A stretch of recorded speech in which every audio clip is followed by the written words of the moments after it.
Hello friends, आज मैं आपके साथ इकोनॉमिक्स का एक और टॉपिक लेके आया हूँ। टॉपिक का नाम है limitations of price mechanism. Demerits of price mechanism भी इसको कहा जा सकता है और इसको लिमिटेशंस या demerits of free market enterprise भी कहा जा सकता है। तो शुरू करने से पहले बता दूं कि चैप्टर का नाम है solutions to the basic economic problems और इस चैप्टर के सारे लिंक्स आपको डिस्क्रिप्शन में मिल जाएंगे। चलिए शुरू करते हैं। Theoretically price mechanism is supposed to function in a smooth and perfect manner. Theoretically हमने जो पिछली वीडियोस में डिस्कस किया है कि भाई प्राइस मैकेनिज्म तो बहुत अच्छा है, ये तो स्मूथली काम करता है, ये तो परफेक्ट मैनर में काम करता है, but however in practice the price mechanism does not perform its function smoothly and perfectly. असल जिंदगी में इतना स्मूथ भी नहीं है। All is not well with the price mechanism. सब कुछ प्राइस मैकेनिज्म पे छोड़ दिया तो सही नहीं है। The price mechanism has failed to function efficiently on account of the following reasons. Price mechanism में भी कुछ खामियां हैं और क्या क्या खामी है वो हम डिस्कस करेंगे। यहाँ पे मैंने सारा जिस हिसाब से अपने लॉन्ग क्वेश्चन लिखना है उसी हिसाब से मैंने लिखा हुआ। आप शॉर्ट क्वेश्चन आए तो आप इसको शॉर्ट क्वेश्चन के हिसाब से भी लिख सकते हैं, फिर कंक्लूजन भी लिखी हुई है मैंने। तो चलिए शुरू करते हैं, डिस्कस करते हैं। तो सबसे पहला पॉइंट इसमें आ जाता है डिक्लाइन इन कंपटीशन। कंपटीशन ही खत्म कर देता है। अब कंपटीशन के ऊपर ही आया था ना ये मार्केट सिस्टम, तो कंपटीशन ही खत्म कर देता है। As pointed above, effective working of price mechanism requires the existence of perfect competition in the market। जैसा कि मैंने पिछली वीडियोस में डिस्कस किया है कि परफेक्ट कंपटीशन के ऊपर प्राइस मैकेनिज्म बेस्ड है। प्राइस मैकेनिज्म क्या कहता है? कंपटीशन होना चाहिए, परफेक्ट कंपटीशन होना चाहिए। Competition acts as the efficient allocating mechanism under capitalism. Capitalism या फ्री मार्केट इकोनॉमी या प्राइस मैकेनिज्म के अंदर कंपटीशन एक काफी एफिशिएंट एलोकेशन का तरीका है। Under perfect competition, price is lowest, output is highest and resource allocation is optimal। Competition के अंदर क्या होता है? परफेक्ट कंपटीशन के अंदर क्या होता है? प्राइजेस सबसे लो होते हैं क्योंकि कंपीट करती हैं कंपनियां अपना सामान बेचने के लिए। आउटपुट ज्यादा से ज्यादा होता है और रिसोर्सेज को अच्छे से एलोकेट किया जाता है। But in the real world perfect competition rarely exist. Real world में परफेक्ट कंपटीशन तो होता ही नहीं, ठीक है ना। कुछ कंपनियां होती हैं जो compete कर रही होती हैं, लार्ज नंबर ऑफ फर्म्स थोड़ी ना होती हैं। परफेक्ट कंपटीशन का मेन फीचर क्या है? लार्ज नंबर ऑफ सेलर्स, ऐसा तो है ही नहीं। In course of time, monopolistic and oligopolistic tendencies have developed due to the rise of mass production, growth of large markets and introduction of new techniques of production। असल जिंदगी में देखा जाए तो या तो मोनोपोलिस्टिक कंपटीशन एग्जिस्ट करता है या ओलिगोपोलिस्टिक कंपटीशन एग्जिस्ट करता है। असल जिंदगी में परफेक्ट कंपटीशन एग्जिस्ट ही नहीं करता।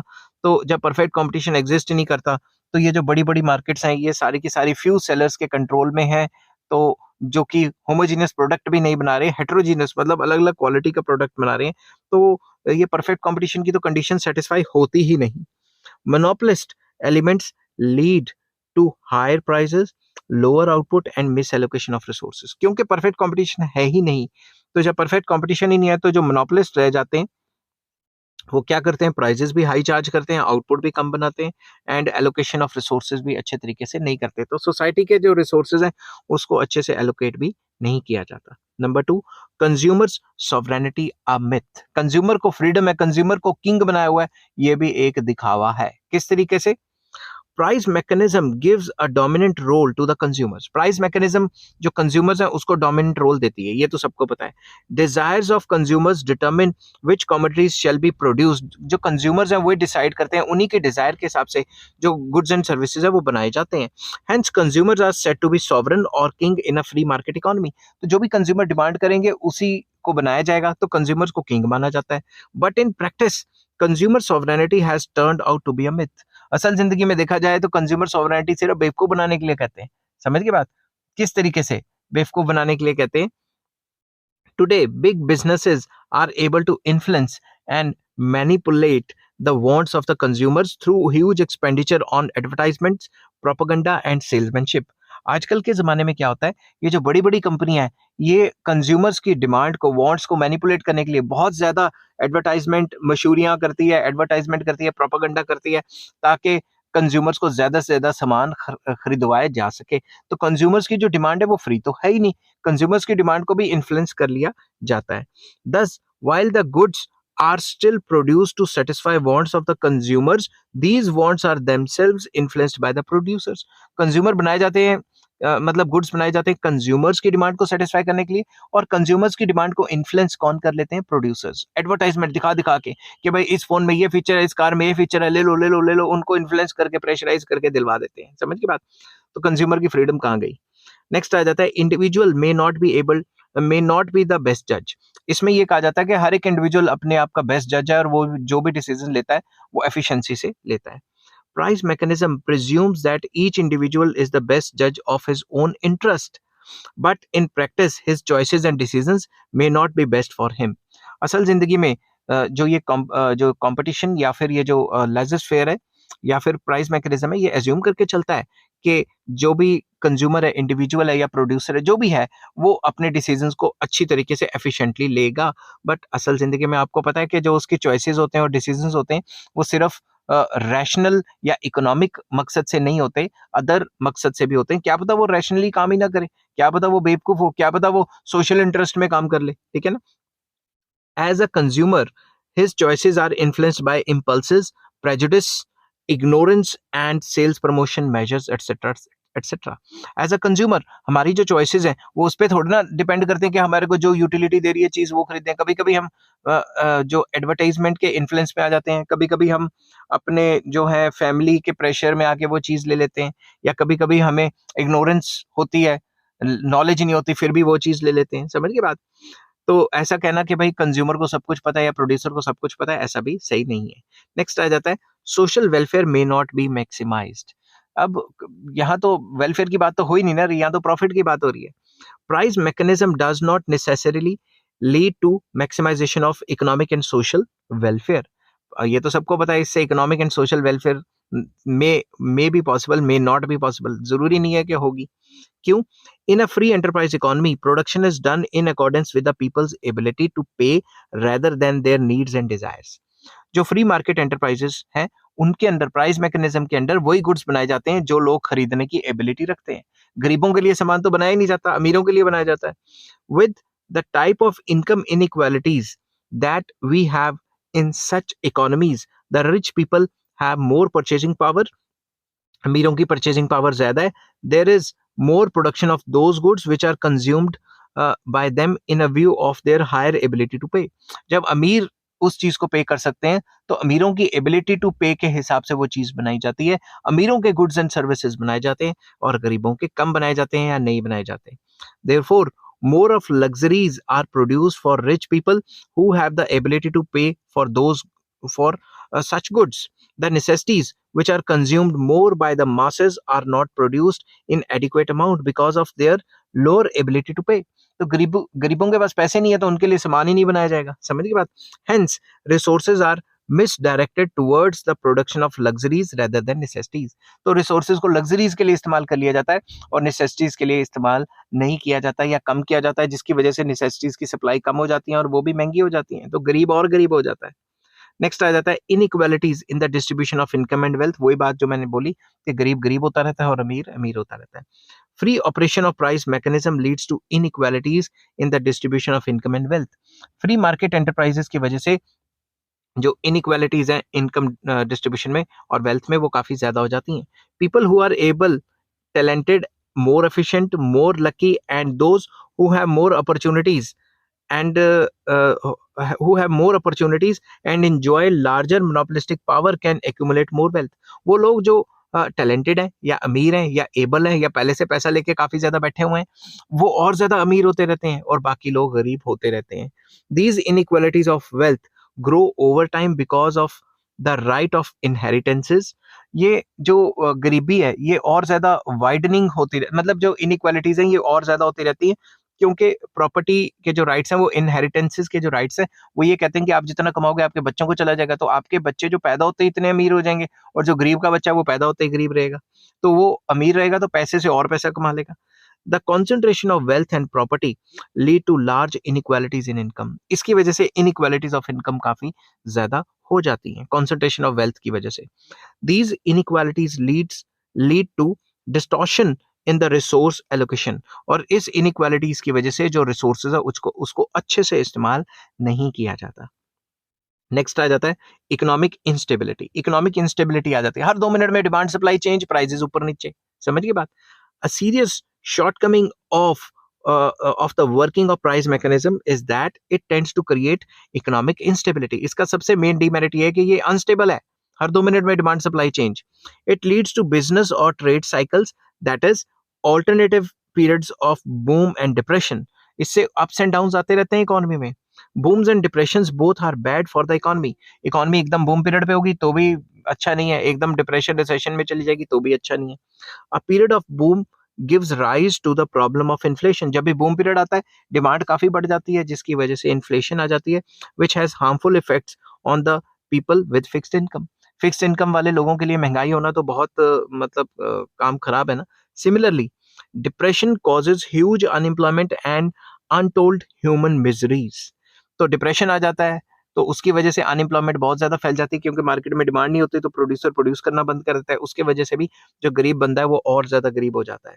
दस price mechanism give rise to fluctuations in the income output, prices and employment. तो प्राइस मैकेनिज्म की वजह से ये अप्स एंड डाउन्स आते हैं जिसकी वजह से इनकम आउटपुट, प्राइजेस, एम्प्लॉयमेंट सब कुछ उल्ट पुल्ट हो जाता है, मतलब चेंज हो जाता है.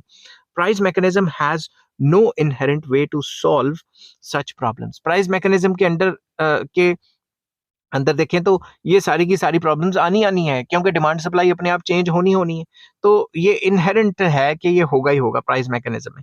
तो इस प्रॉब्लम को सॉल्व प्राइस मैकेनिज्म नहीं कर सकती, अनस्टेबिलिटी को. नेक्स्ट आ जाता है लो प्रॉफिट एरियाज नेग्लेक्टेड. जहां पे प्रॉफिट कम है वो प्रोड्यूसर्स सामान ही नहीं बनाते, ठीक है ना. The motivating force of price mechanism is profit. Profit के पीछे भागते हैं. Private entrepreneurs would not like to invest in those activities or industries which have lower profitability, even if these are of great importance to the economy. Private बंदे वो काम करेंगे ही नहीं जिसमें प्रॉफिट नहीं है, वही काम करेंगे जिसमें प्रॉफिट है. ये नहीं देखेंगे कि कंट्री के लिए या इकोनॉमी के लिए क्या बेनिफिशियल है, वो देखेंगे हमारे प्रॉफिट कहाँ पे मैक्सिमाइज होंगे. Similarly private entrepreneurs may shrink from undertaking investment in the backward regions because of lack of facilities in these regions. वो कहेंगे हम बैकवर्ड रीजन्स में इन्वेस्ट ही क्यों करें, तो वो रीजन्स बैकवर्ड रह जाएंगे क्योंकि उन रीजन्स में फैसिलिटीज वगैरह इतनी ज्यादा नहीं है. This may lead to lopsided development of the economy. तो इकोनॉमी में लॉप साइडेड डेवलपमेंट हो जाएगी. जो ऑलरेडी डेवलप्ड इलाके हैं वहाँ और ज्यादा डेवलपमेंट होती रहेगी इस टाइप के सिस्टम में, और जो अंडर डेवलप्ड है वो अंडर डेवलप ही रह जाएंगे. नेक्स्ट आ जाता है production of public utilities neglected. There are certain services like medical care, education, water, electricity, sanitation, defense, transport and communication which are known as public utilities. ये सारी services को public utilities कहा जाता है क्योंकि पब्लिक इसको मैक्सिमम क्वांटिटी में consume करती है और उनके लिए फायदा भी है, ठीक है ना. These services meet the collective wants and therefore have to be satisfied collectively. ये सर्विसेज को मतलब कोलेक्टिव मिला के देखा जाए तो इसको सोसाइटी की कोलेक्टिव वांट्स कहा जाता है और इन वांट्स को कोलेक्टिवली सेटिस्फाई करना बहुत जरूरी है. They can not be normally sold at market price and therefore there cost is covered indirectly through taxes. ये सारी की सारी सर्विसेज मार्केट्स में सप्लाई डायरेक्टली नहीं की जा सकती, इसलिए जो गवर्नमेंट है वो होनी बहुत जरूरी है. गवर्नमेंट का इंपॉर्टेंट रोल होता है कि ये सारी पब्लिक यूटिलिटी सप्लाई करे. अगर प्राइवेट सेक्टर के हाथ में प्राइस मैकेनिज्म के हिसाब से छोड़ दिया तो बच्चों की फीसें तो 2-3 लाख रुपए हो जाएंगी, जो कई जगह पे हैं भी हैं. समझ के बात. इसलिए प्राइस मैकेनिज्म के ऊपर छोड़ दिया तो अमीरों के बच्चे सिर्फ पढ़ पाएंगे और गरीबों के बच्चे नहीं पढ़ पाएंगे. Private producers normally do not provide these services mainly for 3 reasons.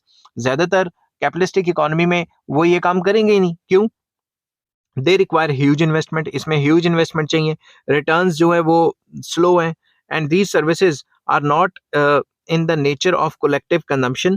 And मैं फिर से बोलता हूँ, these services are in the nature of collective consumption and therefore do not have market price.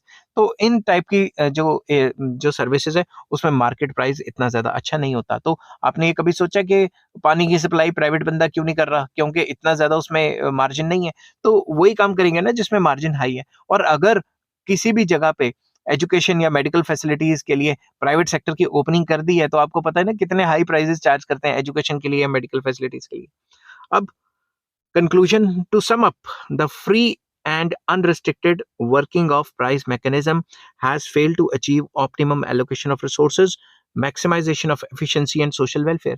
अगर इकोनॉमी को फ्री छोड़ दिया जाए तो प्राइस मैकेनिज्म के थ्रू हमने कोई ऑप्टिमम एलोकेशन ऑफ रिसोर्सेज को आज तक अचीव नहीं किया, इससे ना एफिशिएंसी बढ़ पाई, मतलब मैक्सिमम एफिशिएंसी को भी अचीव नहीं किया और सोशल वेलफेयर भी इतनी ज़्यादा नहीं हुई। In fact, it has led to evils of monopolies, inequalities in the distribution of income and wealth, and fluctuations in the level of economic activity. सही तो क्या होना था, बल्कि इसकी वजह से कंपटीशन खत्म और मोनोपोलीज आने लगी, इनइक्वालिटीज काफी ज्यादा फैल गई और फ्लक्चुएशंस इकोनॉमी में बहुत ज्यादा आती हैं. It has therefore become necessary for the government to intervene in the free working of price mechanism. इस वजह से गवर्नमेंट को काफी इंपॉर्टेंट लगा कि वो फ्री मार्केट इकोनॉमी में इंटरवीन करे. इवन अमेरिका में सरकार पॉलिसीज बनाती है इकोनॉमी में इंटरवीन करने की, तो कोई भी इकोनॉमी आज के टाइम पे फ्रीली कैपिटलिस्ट इकोनॉमी नहीं कही जा सकती. क्यों? क्योंकि सारी की सारी जो है इकोनॉमीज, उसमें कुछ ना कुछ गवर्नमेंट रोल या गवर्नमेंट पॉलिसीज तो इन्फ्लुएंस करती है ना उसको. Today, no capitalist economy allows a free and unrestricted operation of price mechanism. कोई भी इकोनॉमी जिसको कैपिटलिस्ट कहा जाता है वो फ्री नहीं छोड़ती इकोनॉमी को, अपनी पॉलिसी से कंट्रोल करने की कोशिश करती है. The governments in the capitalist countries intervene through various measures such as physical controls, monetary policies and physical policies etcetera etcetera. तो जिन इकोनॉमीज को कैपिटलिस्ट इकोनॉमीज कहा जाता है वहां पे भी गवर्नमेंट इंटरवीन करती है अपनी पॉलिसीज के थ्रू, या तो कोई कंट्रोल, कोटा कंट्रोल वगैरह लगा देती है, या फिजिकल एंड मॉनेटरी पॉलिसीज के थ्रू इकोनॉमी में इंटरवीन करती है ताकि इकोनॉमी में फ्लक्चुएशंस ना हो. आई होप ये वीडियो आपको पसंद आई होगी. अगर पसंद आती है तो please like, share and subscribe.